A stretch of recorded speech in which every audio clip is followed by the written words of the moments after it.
Views expressed here are not supported by and do not reflect those of the Evening Rush Network. Viewers' discretion is advised. Man, I can't come down, it's only up from here. I can shake this hell off, yeah, I know it's real.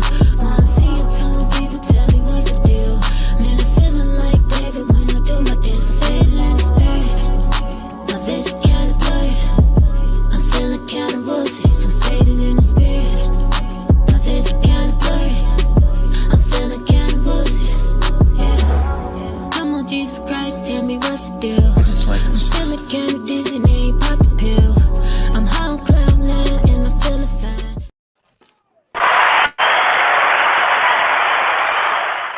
What's going on? What's going on, everyone? Thank you so much for joining us for another episode of Think and Grow with Vette Green.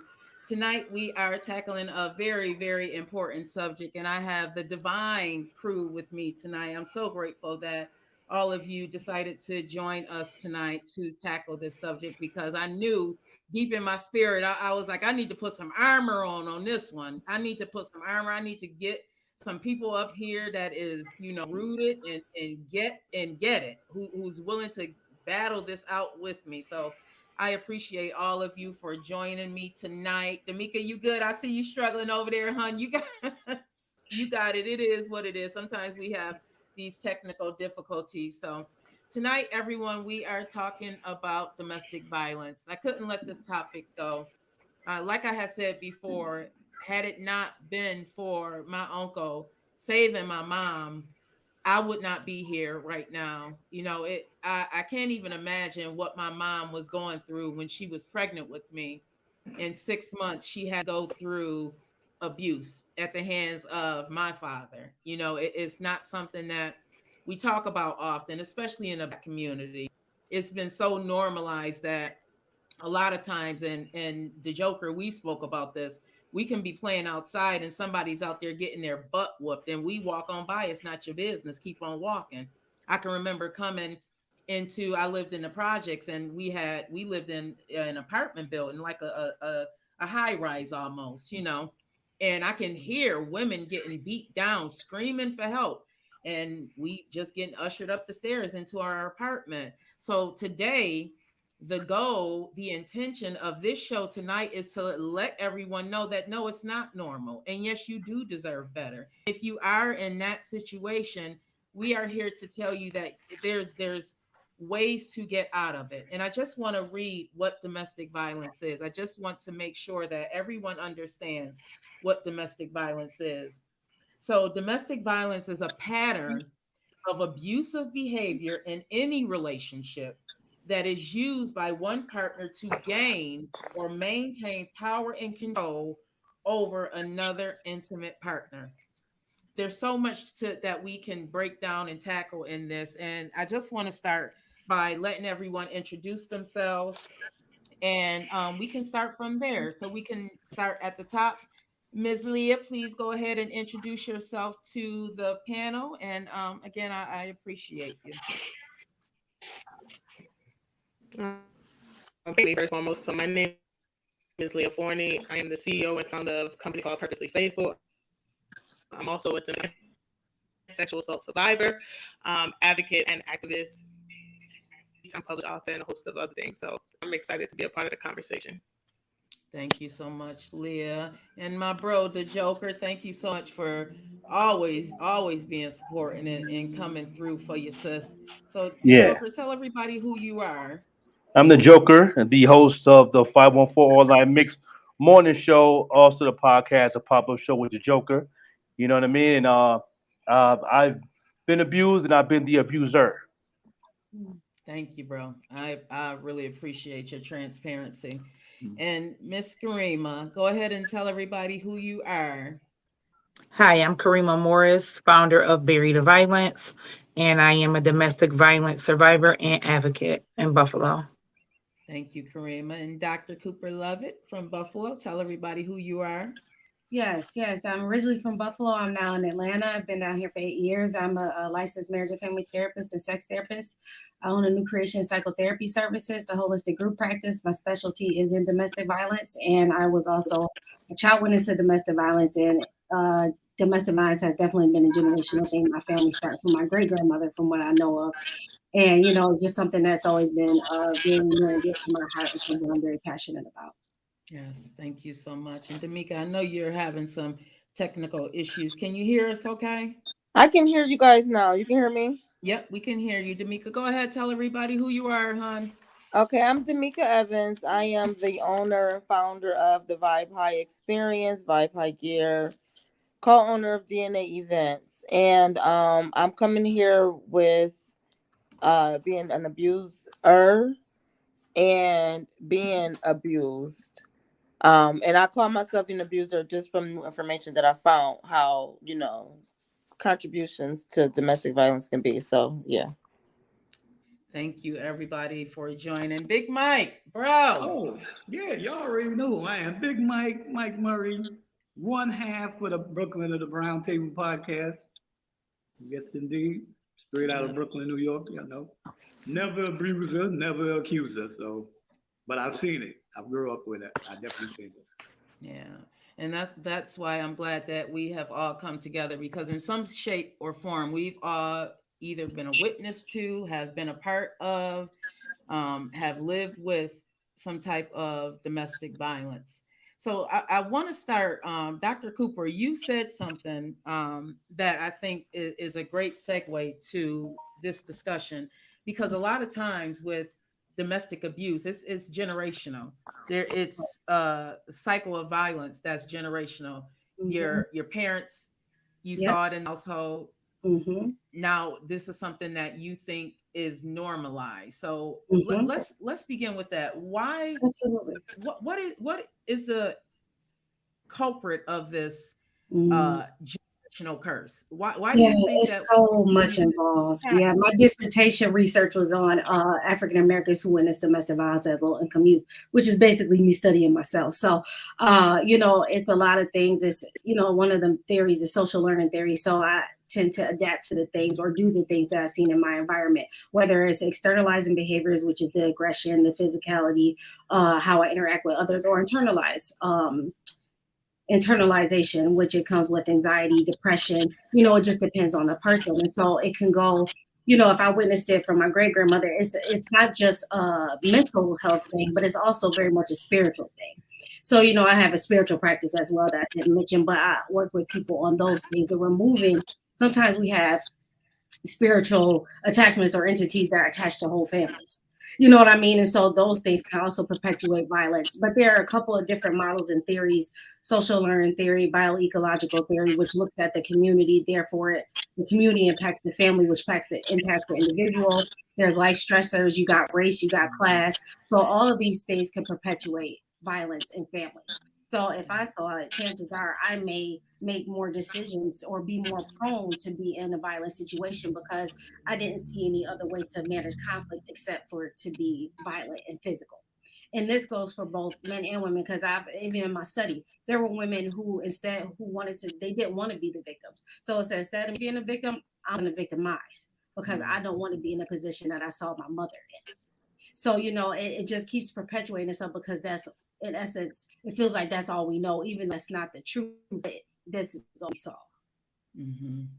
Leah, I see you shaking your head as Dr. Cooper was speaking, and I know that you work with women who have gone through violence. Leah, if you guys don't know, Leah is a therapist and also a coach as well. Leah, what is your take on and I hate to say that it's a generational curse, but isn't that kind of what it is? It's kind of like a generational curse. Mm. Yeah, I have to agree with Dr. Cooper Love that on this one. We tend to do and mimic what we see. I grew up in a house where I saw domestic violence. I saw my aunt getting beat by her baby because she was pregnant with my little cousin. And unfortunately, that same thing I saw ended up being 19 years old. It was what I thought was normal. And so when you grow up in environments of dysfunction, we tend to normalize dysfunction because that's all we know. And so if we see abuse, or we see that people that say that they love us are abused us, then we equate love and abuse to be the same thing. And so it almost becomes abnormal in a sense when you're not getting abused and you're in a relationship, because all you've seen is someone that has been abusing you, but they say they love you. And so we kind of normalize this dysfunction. And so, yeah, I have to agree with what Dr. Cooper said. Karima, I want to say thank you so much for being on here because I know that you are very, very busy. You are an advocate in Buffalo. So, what has been your experience as far as being an advocate and seeing what's going on? Do you see that a lot of times that it is generational? That it's, the grandparents, the parents, now it's the child. It's our community as well as the generation. So we're taught to don't say what goes on in this house and mind your business. And if you mind your community, you're minding your business. So we have to break off those community generational curses that we have from days of being enslaved because we're enslaving ourselves to accept these behaviors in which we don't speak out about. And then you see people shame the abuse when they put it on Facebook, so that makes them cower down or, silence themselves. And it's sickening because you have to understand that everybody who speaks out, even if you feel like it's elaborated, they had an experience in which we can't captivate. So it's community generations, it's family generations, it's church generations. People are raped and abused in church and it's silenced. And I fight against that too. Um, Ultimately, what we have to stop thinking is abuse is a physical. You don't see my wounds, but I have them. Physical abuse is one form of abuse. You have economical, the financial, you have Mhm. spiritual, you have people that separate you from your family. It's so many different forms of abuse. So when we get out of the mindset of believing it's just a physical thing, I think Mhm. as holistically we'll have a better grasp of what really abuse looks like. So it's also the community. Yeah, yeah. I want to segue into the types of domestic violence since Karima went over some of them. So I just want to segue because I really, really want to tackle this. I want everyone to understand that you may be going through abuse and you may not even understand that it's actual abuse because you saw it. You saw it in your house. You saw it in your neighborhood. You see it amongst your friends, but it's not normal. No one should ever make you feel like you should not be here. No one should ever take you to the point where you don't want to be here or make you fear just living, breathing if I move wrong. We just came out of being locked up because of COVID for 2 years. The domestic violence spiked during that time. So let me just read the types of domestic violence. You have physical, you have verbal, you have psychological, you have emotional, you have financial, you have sexual. All of these are forms of abuse. So if you are dealing with any of that, no, it's not okay. And yes, you can get help. Yes, you can get away. You have to put it in your mind that you want more because you do deserve more. Don't believe that you don't deserve more because that's a form of abuse. They attack your mind to make you think that you cannot get beyond their grasp, but you can. And Damika, we've talked, through this, and you have women reaching out to you, and you're an advocate in the Buffalo area as well. So what has been your experience as far as women in dealing with domestic violence? You're muted, hon. You can hear me now. I'm sorry. Mm-hmm. Um, it's I'm big on thoughts associated to situations, and I like to tackle that part. And it's like the what you think of yourself and how I'm gonna use me. I'm gonna use me as an experience when I went through it, and me not knowing who I am, and not just not knowing who I am and letting somebody else validate who I am. So when they feel like you're not good enough and they're beating on you or verbally abusing you, excuse me, you want to get better. You want to get better so that it can stop. You think it's you, So when I'm dealing with these females, I'm explaining to them about knowing themselves, right? Because to me, it's very important to know yourself when you're entering into a situation, because you have to know what trigger you that, and you got to understand what trigger another person. We contribute to that sometimes. You know what I'm saying? Like not knowing yourself and what you should not be in alignment with. So I deal with women with that. Like know yourself, and then you need to know this person too, because we don't pay attention to stuff.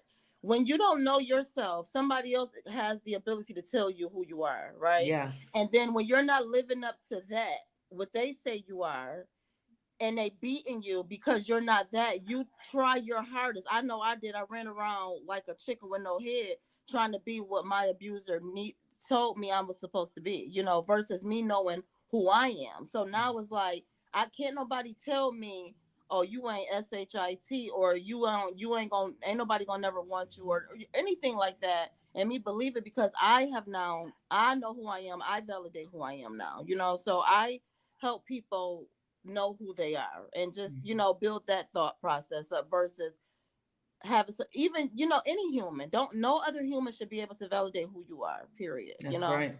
That's Yeah. right. That's right. And um the Joker and Big Mike, I definitely want both of you to tap in and just speak a little bit about your experience as far as domestic abuse. And the Joker, I really, really appreciate your presence on the stage, because a lot of men would not have the courage to tell their story and to fix themselves, heal from what it was that they were doing in the world. So, if either of you want to just tap in and just speak to, your experience as far as domestic violence, and we have the tissues ready. Oh, I got We have the tissues ready, bro. I got them. Yeah, but yeah, I had well, I got a sister. She went through that, with some boyfriends, coming up as they, younger. So, like she said, you get a partner, they try to validate and make you, out to be who they want you to be, and and if you're not going that route, they kind of like physically putting their hands on you, hey, do this, do that, BITTA, you already know, you know, hitting you Yeah. for whatever reason, trying to make you do somewhat of what you would make your dog do, Hmm. So yeah, but I grew up around that. I definitely grew up around that, and I see what it was. She actually seen what it was, for a lot of years.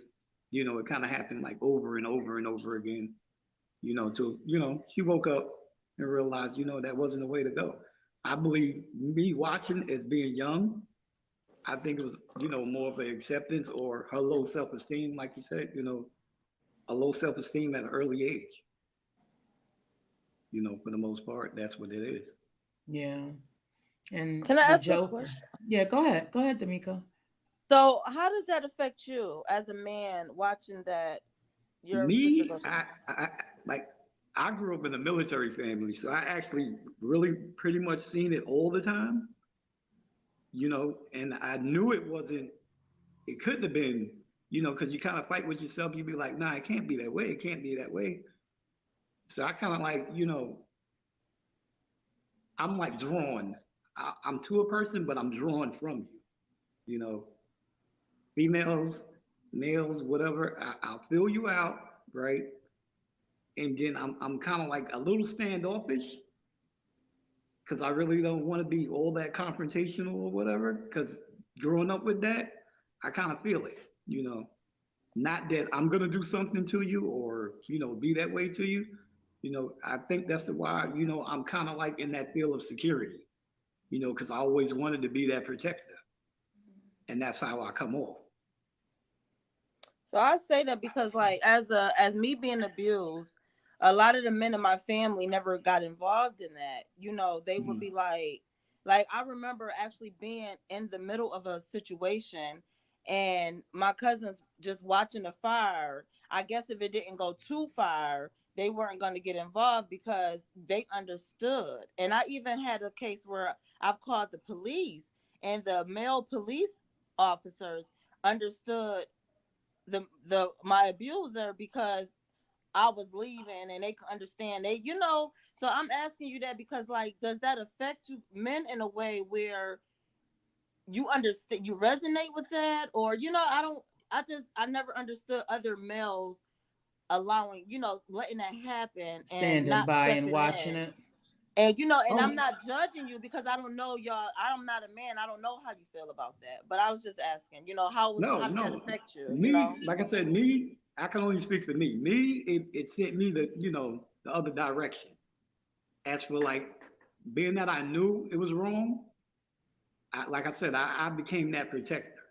Mm, I okay. actually and that's went the probably why the you other went way. into I've never the heard field. anything in my life that I know of that I can speak for in my 56 years. Mm-hmm. It's I think that's normal. Like it can swing either way, and any of you can speak to this. It can swing either way. The Joker, you grew up watching violence. You grew up in a very violent situation, and it was around you. So you went the other route because it was normalized. You saw your uncles doing it. You saw your dad doing it. So speak to your journey because you've completely changed your life, and you have the courage to talk about what you went through and why you went through. So speak to um, your position on domestic violence and how you got to the place where you are right now. Well, I seen it, with my uncles and my dad and everything, my stepdad really. But mostly I got involved into the verbal first because of my mom, and then I got to the physical because my mom had bruised and beat me and my sister every day for no reason all my life. That's Uh, understandable. I talk about it in my music all the time. Never die. Those who, you know, listen to that song. And I got my new album dropping. I got another song that I'm talking about, about me and my sister and everything. But anyway, I learned more on my mom's on the women's side. Because my mom abused us, and I thought that was normal. You know what I mean? When she come in the room, stitch a cord, uh, punching my face, and making I don't know why. You know what I'm saying? I ain't did nothing wrong in school. I didn't do, and I knew I was wrong in school. And they called my mom. I know it's coming. So when I come in the house, I'm ready for them hands. I'm ready whatever she gonna bring to me. Get it over with. Boom. Um, but what made me get more physical as far as women because of the anger of my mom. So when I was with my girlfriend, baby moms, whoever I'm with, when they come off the mouth slick, it's automatic because my mother came out the mouth slick and she swung hands to my sister or she swung hands to my dad or she just beat me up because I look like my father. So I thought that was normal. So when I did it in my teenage years after I graduated, all the way until like around I said around 35, that's when I had enough. When I got like 35, I was like, I'm done with this. I need to get help. I need to do this, and got help and everything. Been to anger management for like 3 or 4 different classes, different states from living in South Carolina, living in Atlanta. You know what I mean? And went back to Buffalo and all that, and seeing it around with my cousins and them. Um, like I said, it didn't really bother me in the beginning because it was normal to me. So once went to jail a couple of times and people started talking to me and preachers and a lot of good people that love me, what I mean? I was like, okay, and I tell them why I do these things and I got help. And the main thing I focused on was what triggers me. Mm-hmm. People, all of us men that's abusers always want to point the finger.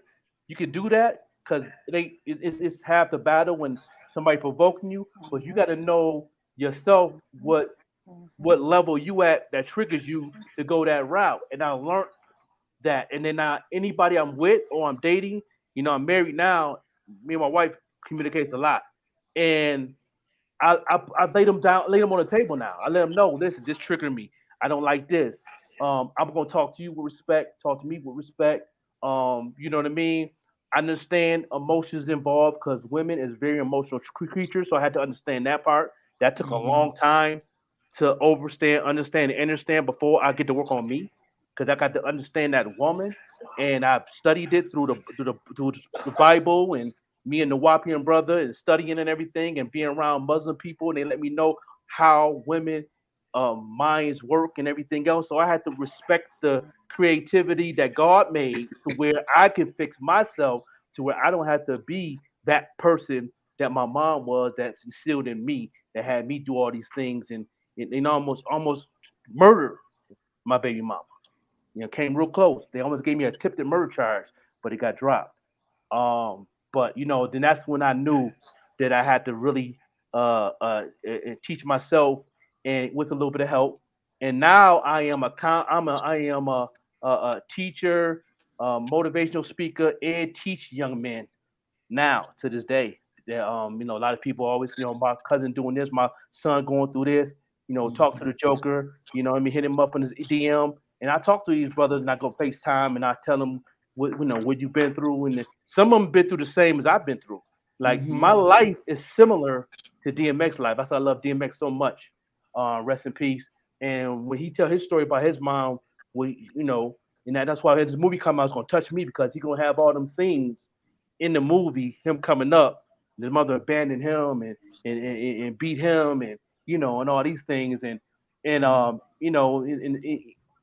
it just give me a flashback when I hear his story and listen to his music. It You know what I resonates mean? with you. Yeah, It it's tough for resonates me. with you. So and to this day, when I talk to my aunts about it, and I talk to my uncles about it, they didn't know because back then you couldn't really go to nobody. Because what I mean, nobody wouldn't understand or understand you because that So they normalized. yeah It they was say so it's normalized. natural, and then that's why I thought it was normal. I was All like of us. when I see somebody getting knocked upside the head, yo B, oh, okay, she deserved that. Like what? You know what I And mean? it's And I not. thought that way. Like, oh, she deserved that. What you do? No, well, you don't deserve that to get hit in her face in public and now her nose bleeding. Come on, man. Now I look at myself, the old me. I said, you was ignorant. Like, come on, bruh. Like, You did the work on yourself, yeah. I really think that the more people that actually begin to do the work on themselves, and I'm talking about the abuser and the victim, we have to do the work. And Karima, you are out here. Damika, you're out here in Buffalo also. You guys are advocating and speaking to these women. So, Karima, the Joker said a lot. And I know some people are probably like, oh my God, why does she have? But I wanted to show both sides because Mhm. even though you went through that, you were the abuser. You can heal from it. So Karima, talk to us about what you're thinking right now, and as far as what you're seeing out in the streets. One, just to cover back what he said, I think it's a lack of we don't know how to communicate in anger. So your mom comes home and she smacks you around because I've had friends that quote unquote dog walk their kids and they smack their sons. And when the sons turn up and they turn out to be these people, they coddle them back into the same destructive behaviors because they don't correct them. And so that's a huge issue. Women carry so much and they want us to be soft and they want us not to be masculine, but you leave us to be the man. So Yes. it's a lack of communication, it's a lack of support. You can't come home and tell your kids you need 5 minutes you already been beat down at work. I've already been beat down in the community because I'm facing people who instead of working with me want to work against me, and then I got to come home to my children. So it's just so many things that I was thinking about when he was talking. So when it comes to the community and how we try to deal with the women, I believe if we just take that moment, I think everyone needs an opportunity to hone in and just think and be and feel. We don't have time for that. It's school, work, play. So many people put on. It's time to put off and do you. Stop focusing because putting on has held us captive for history. I don't want a degree. I don't want to go to school. It does not suit me. But people put these things on us and we fight these elements every day. So when I said we did the event for healing and unity, I wanted an opportunity for the arts to be distributed. I mean, displayed to show people ways to heal, biblical meditation, dancing, breathing exercises. We don't take time out for ourselves. And those are the mothers that come and they do that. And I'm a physical person. So I would give my kids the warning and it's like, shut up. I said don't. I'm a yeller because I know if I put my hands on my kids, I'm going to jail. You know, at one time my hands were registered. So I couldn't put my hands on my kids, you know. And it's just those things that we do every day that we have to battle every day, and then come home and our safe space is disrupted because we can't communicate. We're here at the end of our workday. So when do we take time to de-escalate, to decompress, to come back down, to talk to our kids? It's not a thing. And you know, I'm often the devil's advocate because people don't want to hear my truths about, once people can accept their truths, maybe they can clean up their stuff. And that's the biggest part of healing. You know what I mean? And women that are abused do abuse their children because it's the only form of control. It's a power struggle. They see And it. that's what we see out here. And you know, it's, we have to balance, we have to level, we have to start healing from the inside out in order to be those things that we really can be to our children. Nurturing, we're nurturing a man instead of nurturing our kids. Oh, we are going to pause right there because that is deep. We are going to get more into that. We are going to take a quick break, you guys. If you are interested in hosting, having your own podcast, make sure you hit the Evening Rush up. Get here soon. There's a lot of shows on this network right now, but you may be able to fit in. So if you're interested, stay tuned. Looking to podcast shows and do not know where to start? The Evening Rush Network can help you with that. Call us at 929-441-2417 or email us at theeveningrushnetwork@gmail.com for dates and prices. We got you for all your podcast needs. The Evening Rush Network. Tune in, subscribe, and share.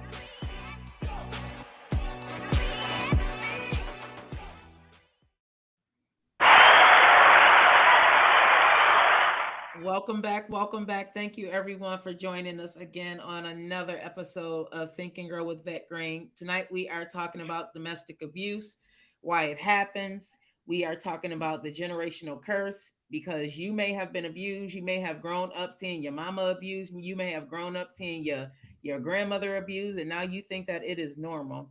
And we are here to tell you that it is not normal. It is not okay for you to not be okay. And yes, you can get out of that situation. And there are resources out there. And I know right now it may seem hard and it may seem like, how in the hell am I going to do this? But there are safety plans that you can put in place. There are people that you can talk to. And yeah, I know that it seems like the police who are supposed to support us, they may not be helping. And sometimes we have to take matters in our own hands, and it starts within.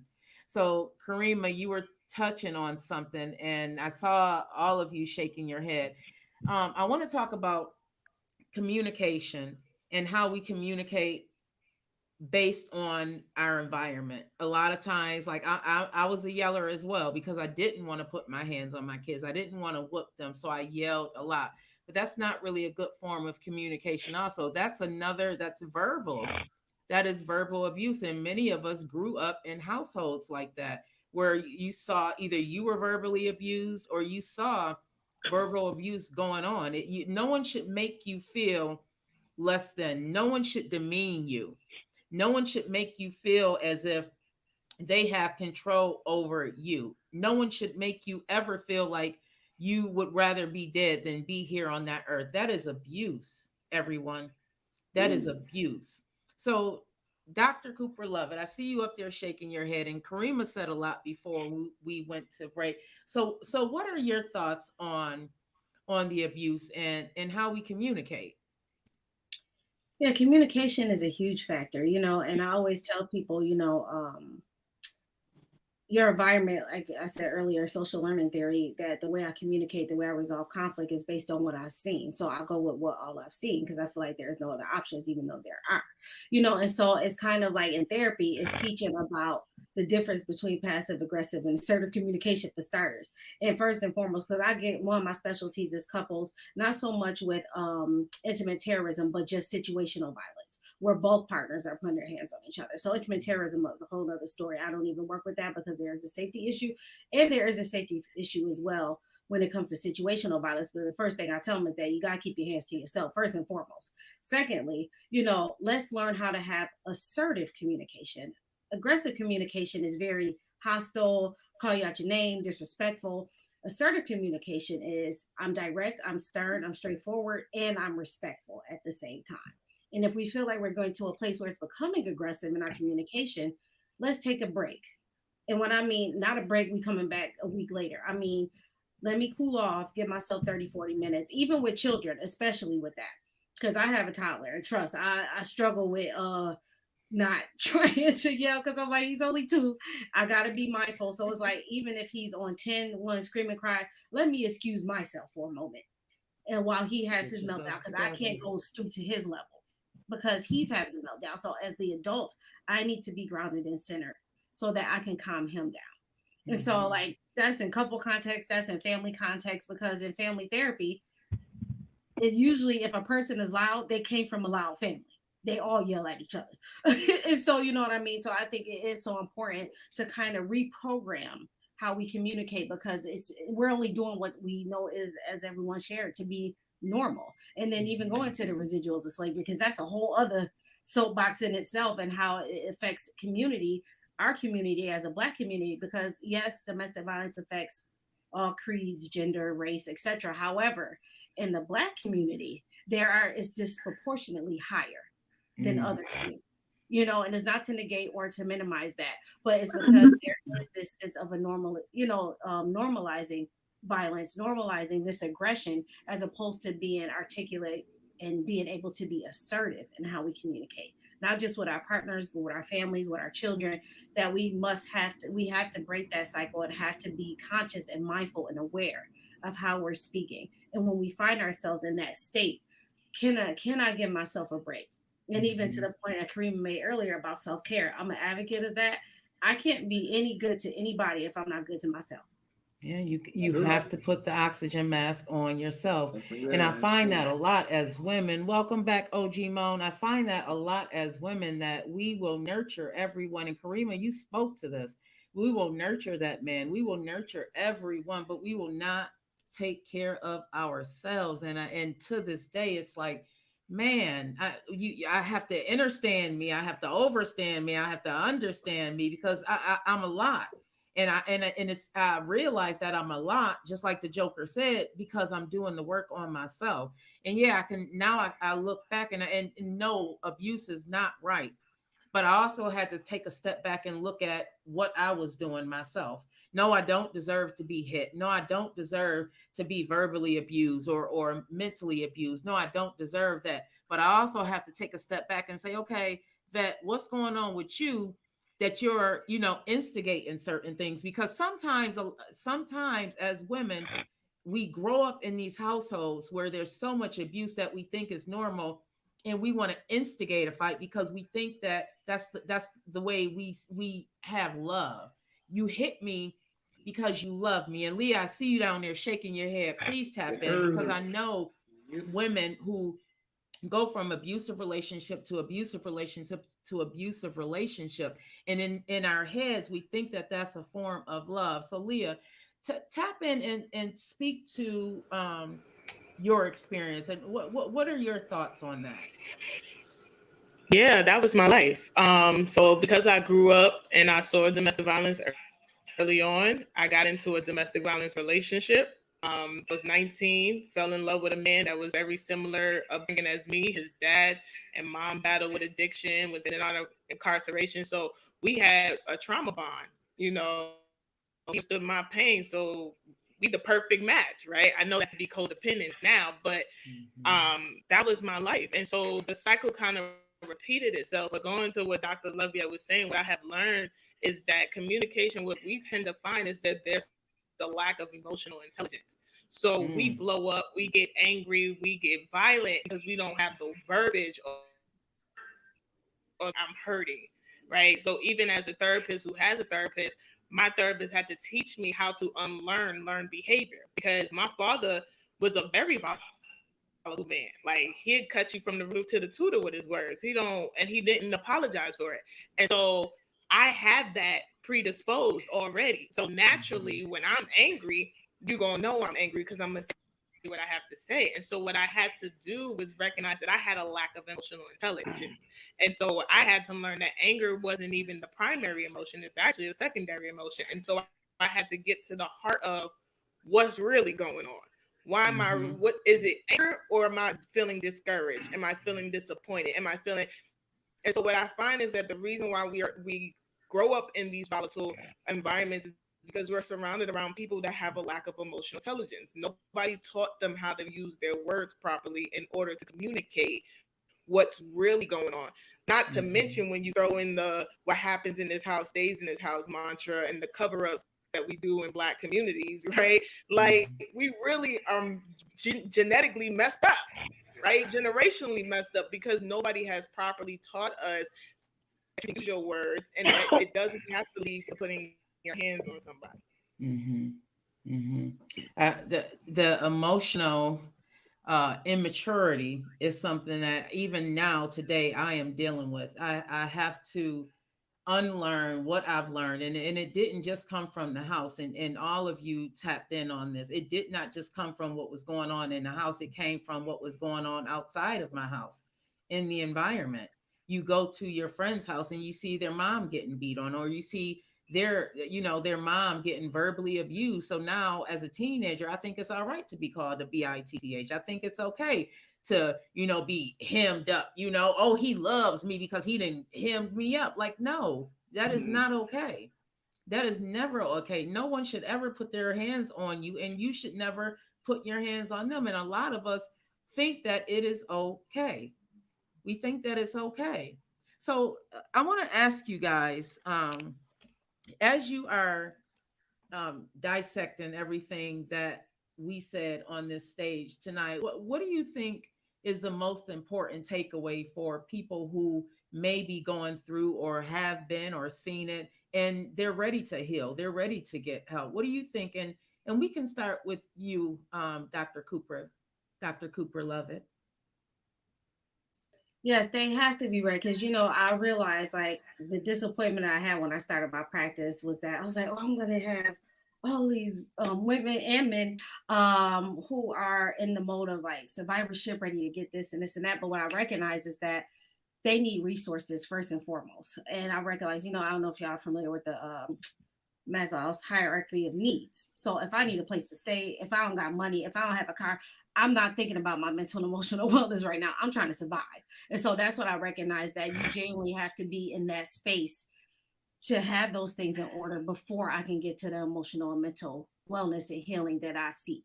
Because there are levels to it as well. There's the survivor, there's the victim, there's a survivor, and there's a thriver.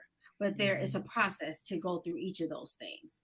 And so, with that being said, it's very important to recognize, okay, what are my resources? And there, it's not really as broadcasted as it needs to be. However, there are more and more resources out there, such as these wonderful women and also men out there who are advocating, who are putting themselves out there and speaking to that. And I also was fortunate enough to find a group out here called the Sisters Empowerment Network, that works with victims and survivors. I don't usually like to use the word victim, but survivors of domestic violence, to provide them resources for not just therapy, but also case management and things of that nature, to get them on their feet, especially if they have children. And so we oftentimes help with regard to giving them the resources, telling them, doing safety plans, because that's one big thing for me as a therapist. Like, that's one of the first things that I do with survivors is the safety plan, especially if I've had some women who are still actually involved in the relationship. And so I tell them, because the most dangerous time is when you're trying to leave. That's when, people who share their stories, when they share that they almost got killed or almost died, was typically times where they were either made the decision to leave or they were about to leave. And so that in itself is very crucial when it comes to making that exit strategy if they're still involved. But if they've moved on, and I've had people moved on whose partner was still coming at them and saying all these abusive and terrible things to them, trying to coerce them back. But it was building them up, because they come to me in the space of feeling broken. And I often tell them, you're not broken. That I believe in this concept of post-traumatic growth, where, resiliency is different. I am strong in spite of the event. I'm still standing. Post-traumatic growth is, no, I got torn apart. I got crumbled into pieces. I became, but the beauty of post-traumatic growth is that I put myself back together again. I'm stronger and I'm better because of it. So it's kind of like I'm kintsugi Japanese art, which is very expensive art. I love it, but I love the metaphor of it is that I take broken pieces of pottery and line it back together with gold, to say that in my brokenness, I'm still beautiful, that I can still heal and still be even better and stronger because of these things.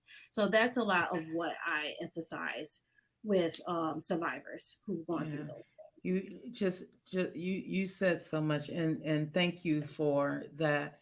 um I hope that if you are watching this and you heard Dr. Cooper Lovett speak, that you realize that there are ways to get around that abuse. There's things that you can do, but you have to want it. We can want it for you so bad, and we can see you going through it, and we want to reach out and help you, but you got to want it for yourself, hon.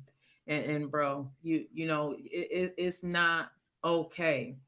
It is never okay to stay in a situation where you feel like this person is tearing you apart mentally, this person is tearing you apart physically, emotionally, spiritually. It is so much. And yes, you can put yourself back together. Never think that you can't put yourself together. That is a tactic that they use to make you think that you are destined to be in this environment for the rest of your life, and that is not true. That is not true. And D'Amica, we spoke the other day. We had a really nice conversation, and you have women reaching out to you.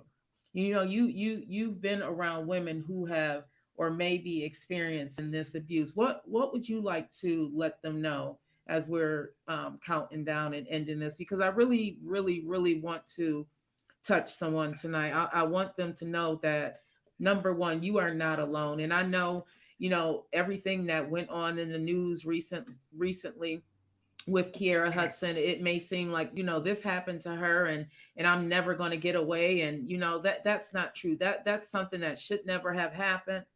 That's something that should never have happened. And you have people out here who are working to reform these laws. So, D'Amica, tap into what would you like to leave our listeners with tonight?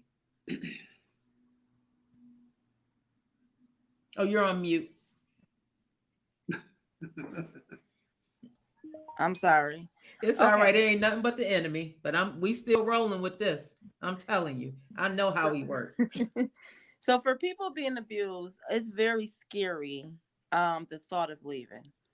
And it seems crazy to some people. I was on one podcast a couple of months ago talking about this, and I'm thinking the topic was, are these people stupid?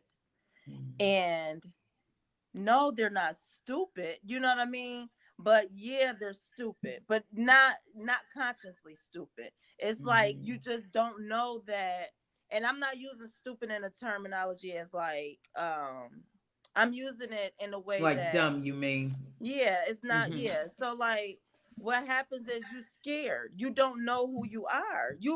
I'm telling you from a woman who was. I thought I was the glue of the house. I was the who I am today in that situation, but being abused. The gold woman, I was that person. So everybody's seen that, right? Nobody's seen what I was going through in the inside. So everybody was confused, but like the stability that a man would give. And I'm not going to just say a man or a woman, because I was an abuser with my love that I gave to people. It made them attached to me, and they couldn't leave. They didn't want to leave me. They didn't think they could find that anywhere else, So that's why I say that I was an abuser as well, in a sense, But I'm going to say the stability that somebody give you, or the financial, all that stuff that you don't think that you can give to yourself. So a person told me, I thought you were going to come back to me because I didn't think you were going to make it without me. Because that person provided so much for me, and I submitted myself to that person and everything that they gave, and what they said was if the sky was purple, it was purple. And I'm gonna argue with the next person to tell you that the sky is purple. Okay, so it's scary not to have that stability. It's scary not to have that other part of you that you feel like hold you together, even though that bad stuff is there. So my advice is to know you, because that is what saved my whole life. And because my abuse didn't just come out of a relationship, work abuse, friendship abuse, all this different abuse that I was experiencing because I didn't know who I was and who I was and my inside, my beauty, my strengths, my everything. When I found out who I was and what I can do by myself is when I have decided I don't have to be abused anymore in no shape, form, or fashion, because I'm okay. You know what I mean? And I'm not even going to be abused by a job. And I know that's off subject. You know what I'm saying? But abuse is abuse. And you have to know yourself for real before you can enter into any situation. And especially with the humans, because humans have the ability to manipulate you and That's a form of who you abuse. already knew you were. You know what I'm saying? You can love somebody so much that they done told you all the stuff about you in the beginning, like you are this and you are that, and then 2-3 months later, you love them because they love you. 2-3 months later, they tell you, "Oh, you're fat," and stuff like that. They loved you for that beauty. You want that feeling again, so you run for it. You have to know yourself.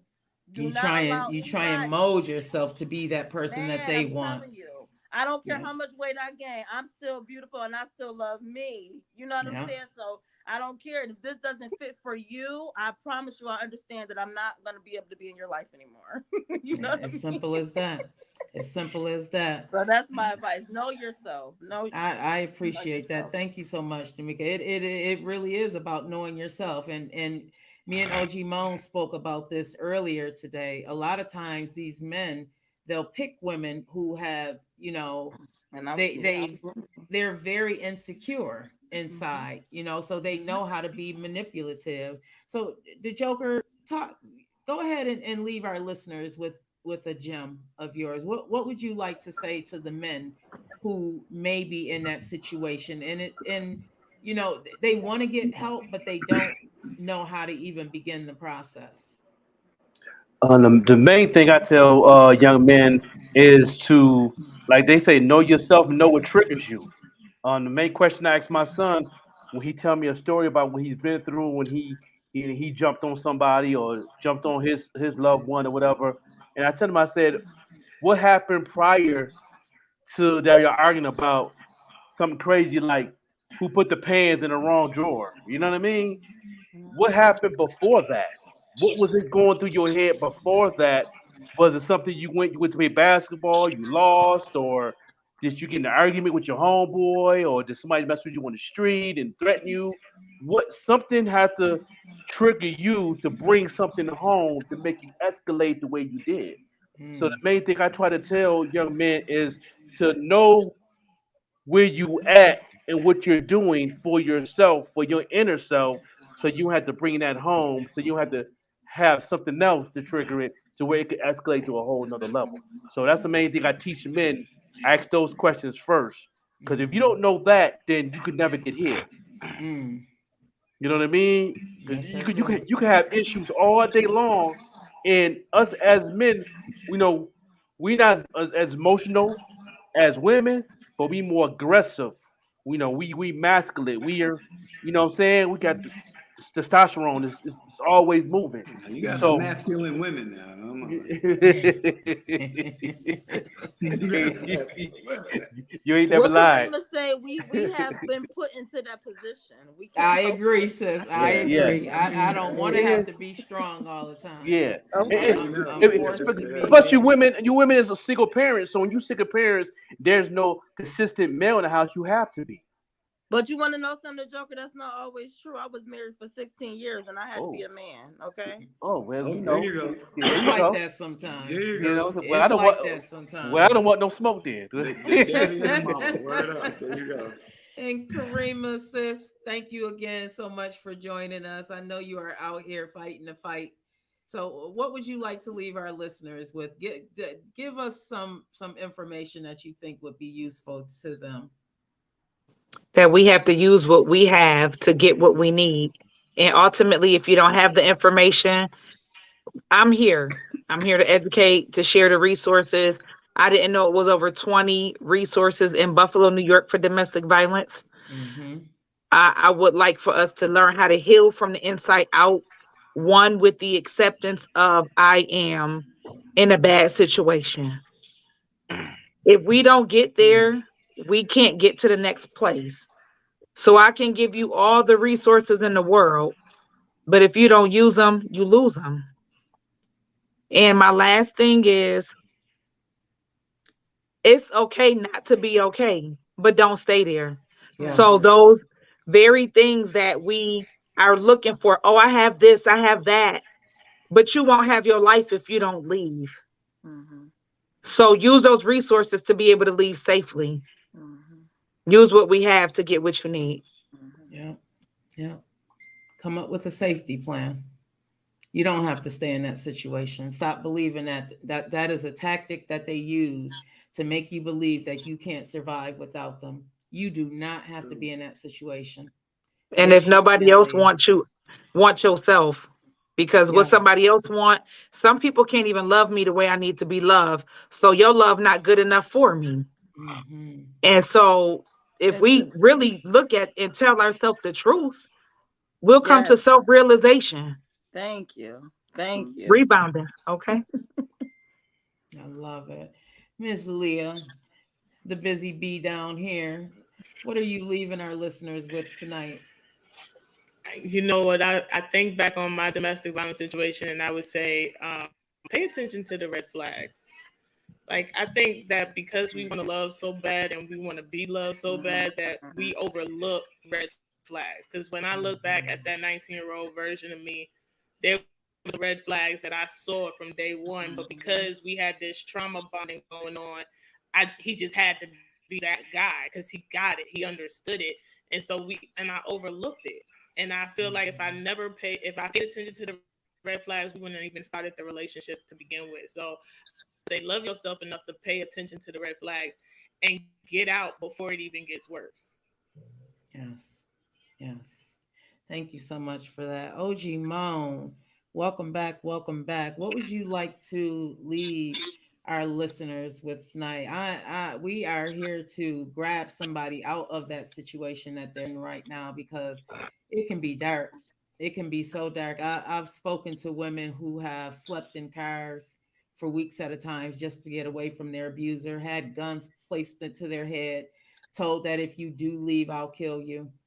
It is really tough out here for a lot of people, and during COVID it didn't help because you were around your abuser much more, so the statistics probably aren't even correct.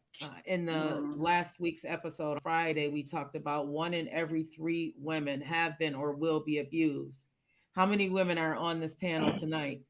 How many of us have already spoken about our abuse?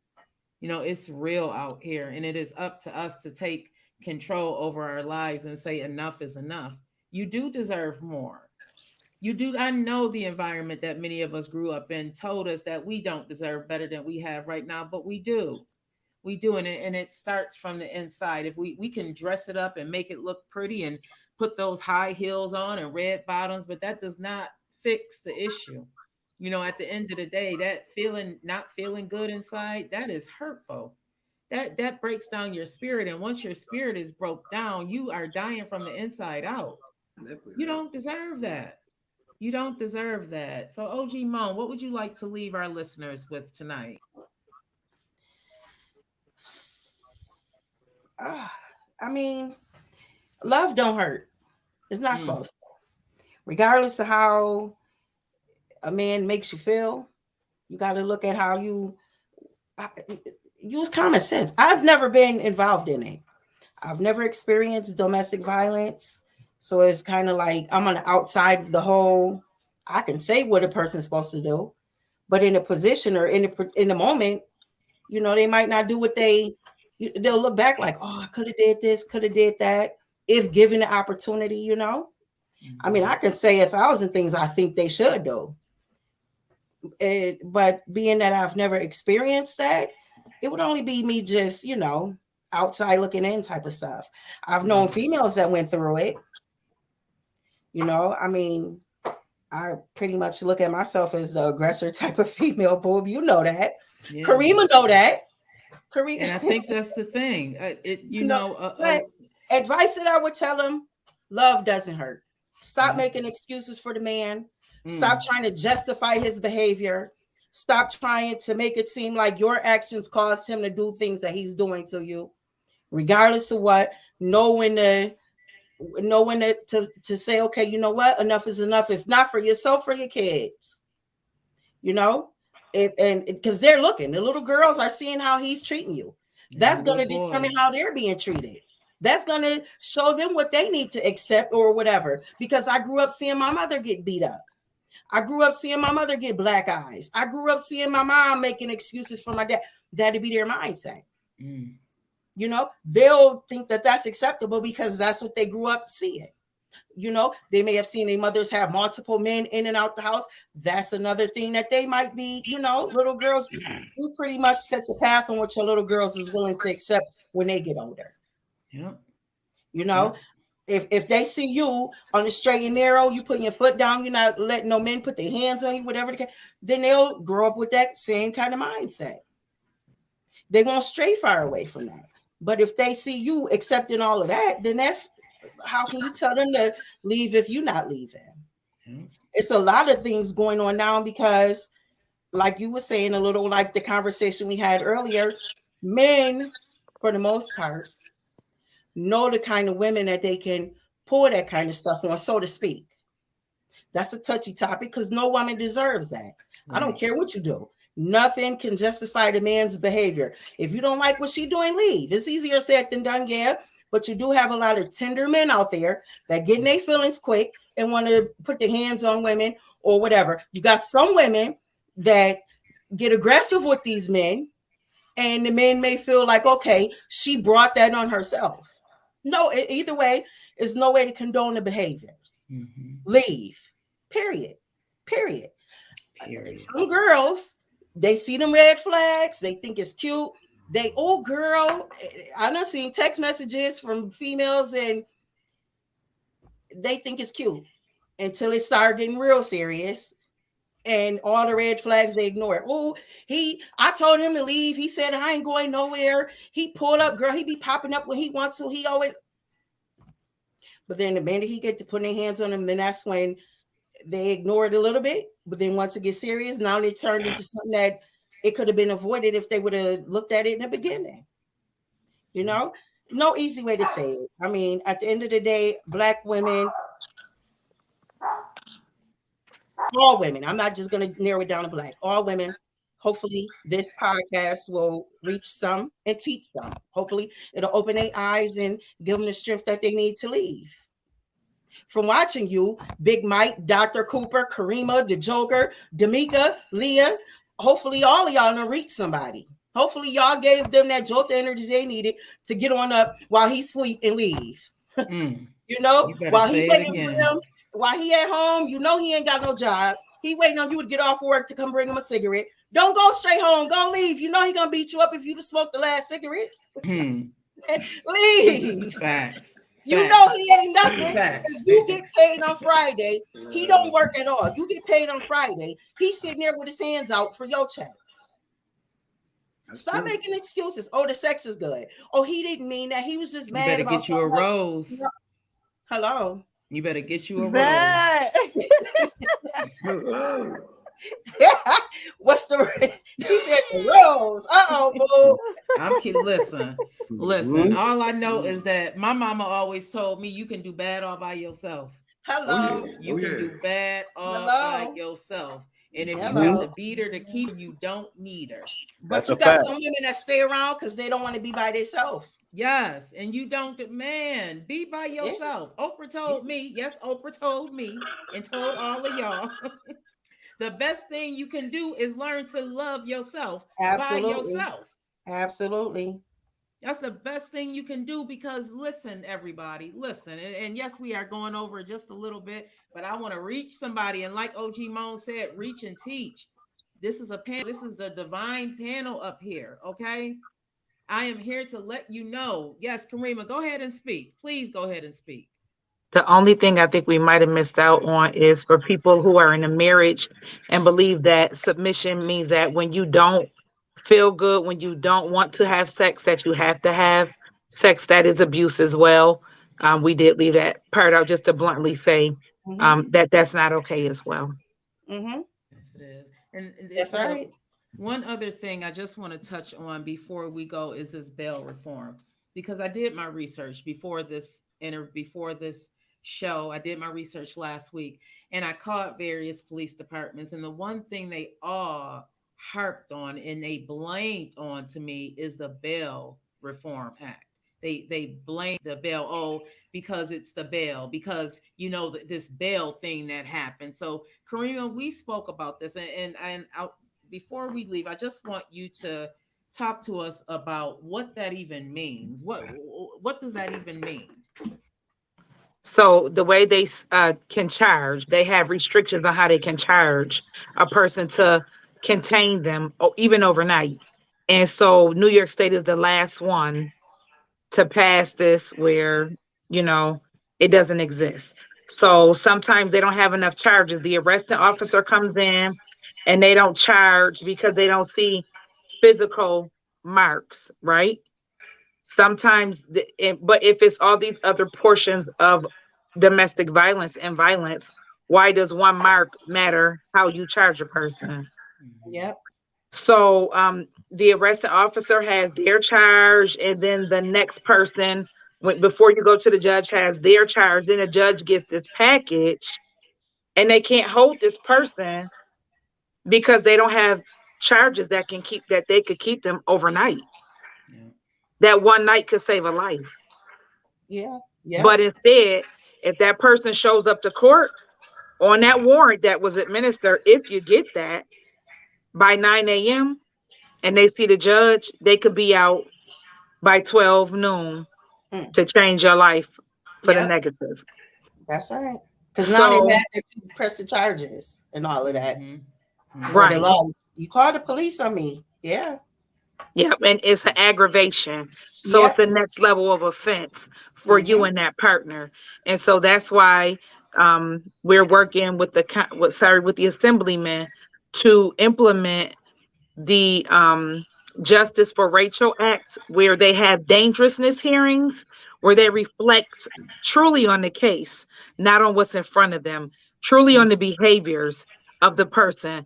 Had Adam Benefield been looked at from who he was before, we will understand what he did now. A man that jumps a barbed wire fence to get out of jail, a man that rams his car into two women and kidnaps them, that's more than a flight risk. Okay. Yep. And if he said he needed mental health, then put him in ECMC until you get out. But that's not part of the bill either. That's holding us back. So if officers start putting more restrictive charges from the arresting officer to the next level, we're going to build that case before it even gets to the judge. Thank you so much, everybody, for joining us tonight. Kiera Hudson, just know that it's not over, hon. It's not over. It brings tears. Whew. Mm-mm-mm. It's not over. Nope. It's only the beginning. You know? Thank you, everybody, for joining us tonight. It's not Hopefully over. the tears will turn into strength and turn into a voice and bring about some changes. We got Karima, people like Karima out here, people like Dr. Cooper out here. Absolutely. People like Leah, Miss Leah. You know, through the strength of you women, maybe you guys can. It got to start somewhere. The strength got to come from somewhere. And they need a program for young men to come together like myself. Absolutely. To be on the other side to educate also, because it's more than just the women's side. It starts from us. We the man of the house. Start from us. We got to understand ourselves and know ourselves. And like I did myself, and The big transition in my life is different. I talk different. I move different. I think different. You know what I mean? And I don't It's put okay, myself bro. in those situations. I don't put myself in those situations. I know me. When somebody say they did this, that, and the third, and they're in denial within themselves, you're not even close to getting help, brother. You gotta stop that. Number one, you gotta know what you done Right. first. No matter what she done, I don't care if she, you know, threw a pot at you. Yeah, You gotta understand what caused that anger from her to you. You gotta absolutely. you got to understand, understand yourself first. You That's know what I It right. needs mean? to be there needs to be like some type of diffusion center set in place. Mm. Some You like Mm. know. a shelter that women can run to when Hmm. they in the midst of something going on. Some Hmm. people don't have nowhere to run. They got to stay home and deal with it. Yeah. Right. If they know it's somewhere they can run to, you A know, lot of a a lot safe of safe spot. houses. Yeah, a lot of safe houses. Exactly. They Hmm. randomly throughout the neighborhood somewhere where you can run to with your kids to get away from it. Somewhere where these men can go just to break the monotony. They could talk to somebody, get it off their chest. Right. Yeah. Right. Yeah, I You know. know, True Bethel had a program for men. I forgot what the name of the program. And I don't know if they still have it now or not. I have been in Buffalo in years, but I know when I was going to my class at Salvation Army, I took a small course. Me and Darius talking. I took a small course he had like every Monday at 6 o'clock. I used to go, and it was like a hour thing for all the men to come in that was arrested for domestic violence, for assault, Hmm. anger issues, mental health, and that nature. And I don't know if they still had that program now. I don't know if you guys from Buffalo hear about that program. I don't know if it's still there, but that was a real good program for men. I learned a lot. I taught a lot of people, and the people I taught me, and it was amazing. I forgot the guy that ran it. One of the deacons there. I forgot his name, man. I think his name was Richard. And it was a real good program. It was really amazing, and a lot of the guys really opened up in there within themselves, in their anger and their issues, and that helped out a lot for us men to overcome, to be who we are, so we can help the woman and help our young men that have anger issues. Yeah. I thank you guys. Thank you, OG Mom. I love you so much, hon. I love appreciate you too, boo. everybody You know for that. joining me tonight. I do. We are about to close out. Big Mike, what you want to close everybody out with tonight? I mean, yeah. I was just gonna go on. Definitely love yourself before you can love anybody else. You got Absolutely. to understand your self worth before you can have somebody understanding their worth to you. But if you don't love yourself, they're not gonna love you. That being said, I'll piggyback off of what Franklin said. We need somebody to do this. I mean, we should be using these platforms to actually use, to get the fellas on board of what they should be doing. Women, what they should be doing as for understanding what's going on and knowing what they got to do for themselves. Yes. Yes. Amen. And everyone who is watching, I appreciate you guys for watching tonight. And I pray that somebody got touched by this and will leave. Get out. You don't take anything. If you have kids, just get them kids out of there and leave, because you don't deserve that. And if they are Right. telling you that again, that is a tactic. Know yourself and know that if you are still here, it's for a reason. I Right. preach about it all the time. We are so purposely purposed, and our environment has broken us down. Our households have broken us down. The people that we surround ourselves with have broken us down. Dr. Cooper Lovett spoke about the strength, building yourself back up. It's possible. I am a testament that it's possible, and oh my God, when I think about my mom, thank you, mommy. And I know you're watching. I love you so much. I can't even Hmm. imagine, So we're going to close out. Thank you, everybody, for joining us for another episode of Think and Grow with Vette Green. Catch me again Sure. Tuesday. Thank you, everybody, for joining me tonight. Tuesday, again, we'll be here.